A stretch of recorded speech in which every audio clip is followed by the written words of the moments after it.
Hello everyone! This is Kaisla Vlog. For today's video ay andito po tayo ngayon sa gubat para maghanap ng gagawing bilao. So, let's go! Ayan na nga, dito na nga tayo sa may mga nini kung tawagin sa amin. Ayan, so maghanap na tayo ng may tatlong sanga. Kaya daw po yung may tatlong sanga ang kinukuha dahil yun daw po yung magandang gawing bilao.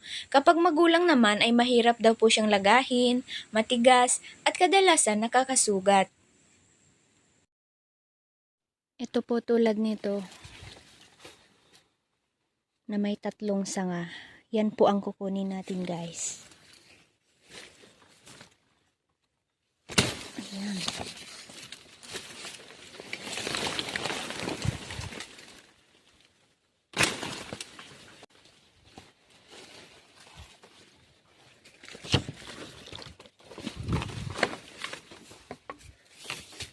Ayan po. Lalaki oh.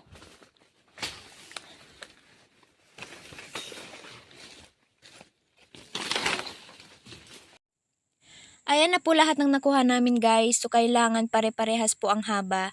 Dapat po siyang ipantay gaya nito. Tulad po niyan. Dapat ipantay po siya. Ayan po.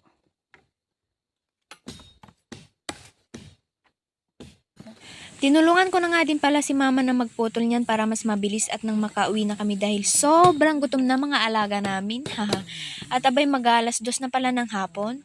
Di pa nga kami kumakain dyan dahil wala kaming dalang kanin. Tanging baon lang namin ay biskwit at tubig para lang may panghimagas kami.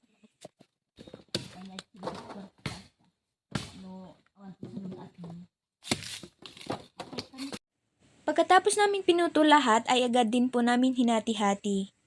Huwag lang makihati sa may jowa, ha? Char. Dapat dahan-dahan lang po sa paghati para iwas sugat. Kaya namin siya pinutol at hinati-hati na dyan para mabawasan ang bigat sa pagkarga.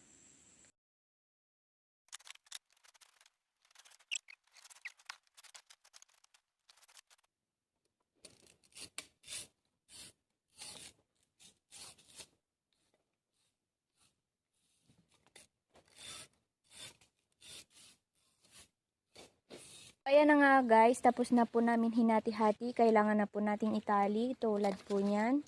Ayan. And po kay Tita Mercy. Hanggang dyan na lang muna. Abangan na lang po ang mga susunod ko pang video. Thank you for watching.